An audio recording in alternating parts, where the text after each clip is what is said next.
Hello and welcome. This is View from the Top. I'm Modile Sharafa Yusuf, and I'm glad that you could join us today. As part of the reform of the Nigerian telecommunications sector, a new national telecommunications policy was adopted in August 2000, and the new Nigerian Communications Act was passed into law in 2003. This legal framework provided the basis upon which the process for privatizing NITEL commenced in 2001. Since then, there had been 4 different unsuccessful attempts to privatize NITEL to private operators and 1 failed management contract. Recently, a consortium called NATCOM emerged the preferred bidder for the moribund NITEL and its mobile arm, the Mobile Telecommunications, MTEL. They paid a little over $252 million under a guided liquidation process for both firms. According to the Minister of Communications Technology, NITEL's privatization was the last segment in the well-thought-out reform of the nation's telecommunications sector, which started in 2000. Mr. Tunde Ayeni is the chairman of NATCOM and several other companies, and he kindly joins me today to discuss this big buy, as well as power, real estate, maritime, and financial services. Thank you, Mr. Ayeni, for joining me. Before we launch into our conversation, here is a brief biography.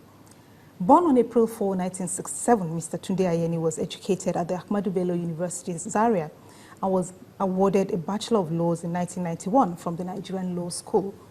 He served as the legal advisor of Rodco Nigeria Limited for about 4 years before setting up a private law firm, Legal Resources Alliance, in 1994. He has been the chairman of the board at Skybank PLC since December 2011 and chairman at ASO Savings and Loans PLC since March 2012.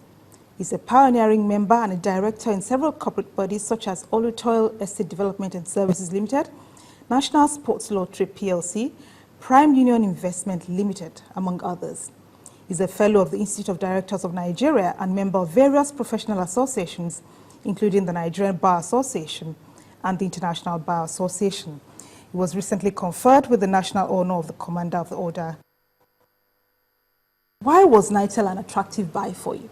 It's an attractive buy for us because we believe that there was still a gap in the Nigerian telecom sector, and for NITEL, which is the premier telecom company in Nigeria, before the arrival of what we now have today, to allow those assets to lay waste will be an unfortunate thing for the country.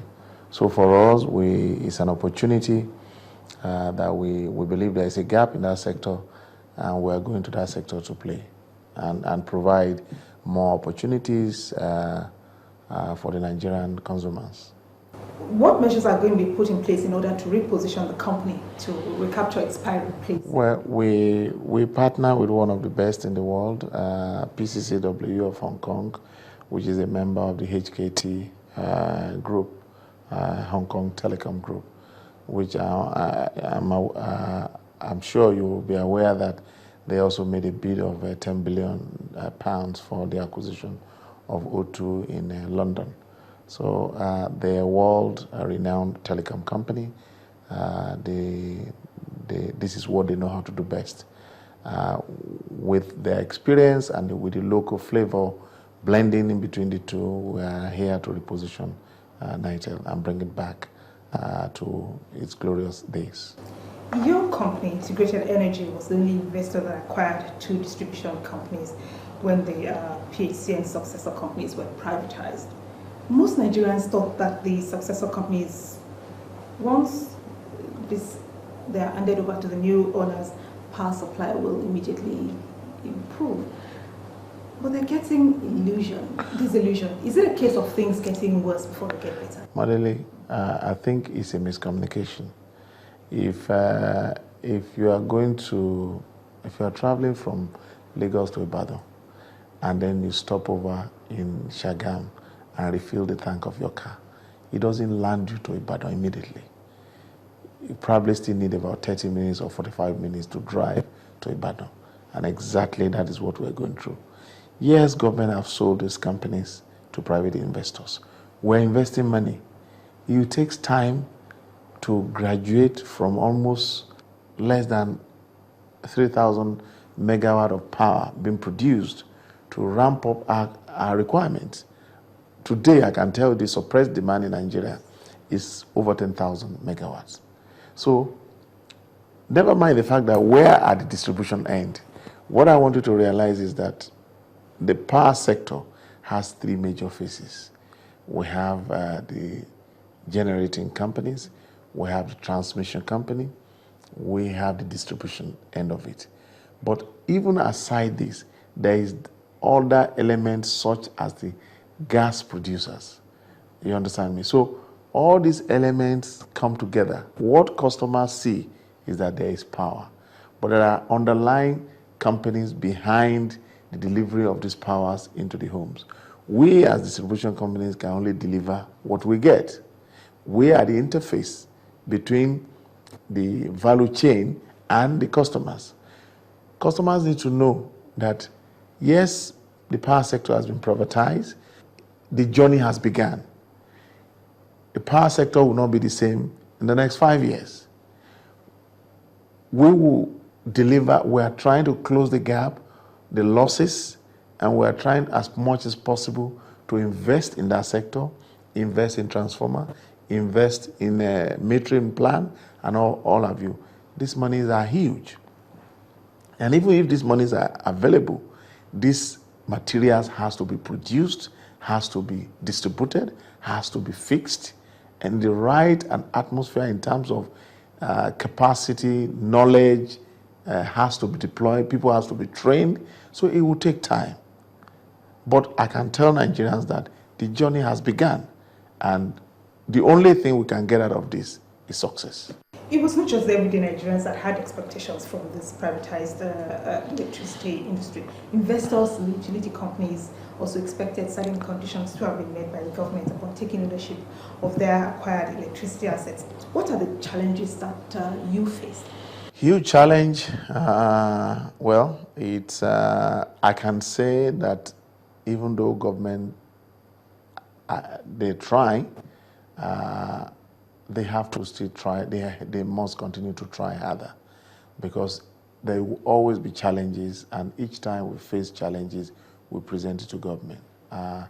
If you look according to the understanding we had with government, by now there should have been 9,000 megawatts of power on the grid. But even if there is 9,000 megawatts of power on the grid, does the transmission capacity of Nigeria, can it deliver 9,000? The answer is no. Once that capacity is not available, because gas is not available, government is making effort to ensure that the IOCs are able to invest more into gas so that we can power the turbines that we have to generate more power, because today we have installed capacity of about 10,000, but there is no gas to power these engines. Now, so government is doing its best, I believe, to be able to produce, to encourage investors to go into the production of gas so that these engines can have more gas to produce. So it's not just that there isn't enough electricity being generated for the investors to make money. Some of the other complaints, some of the other investors have complained about the market rules, particularly the multi-year tariff order. What are your concerns, and how are these concerns being addressed? Now, the question for us today, even where we are, because of the figures we got, because when we did all the bidding exercises, we were completely outside. We relied on documents that were given to us, under which we bidded. When these companies were handed over to us, that is when we have to check what the assumptions we were given against the realities that we met on ground. Now, government wants a situation where the market rules, what your multi-year tariff is that we pay 100% of what we receive, without taking cognizance of the losses online, without taking cognizance of the collection losses. So if I take 5,000 megawatts from you, which say, for instance, cost about 10,000, let's say 100,000 naira, for instance, and what comes to me, you pump out 5,000 megawatts,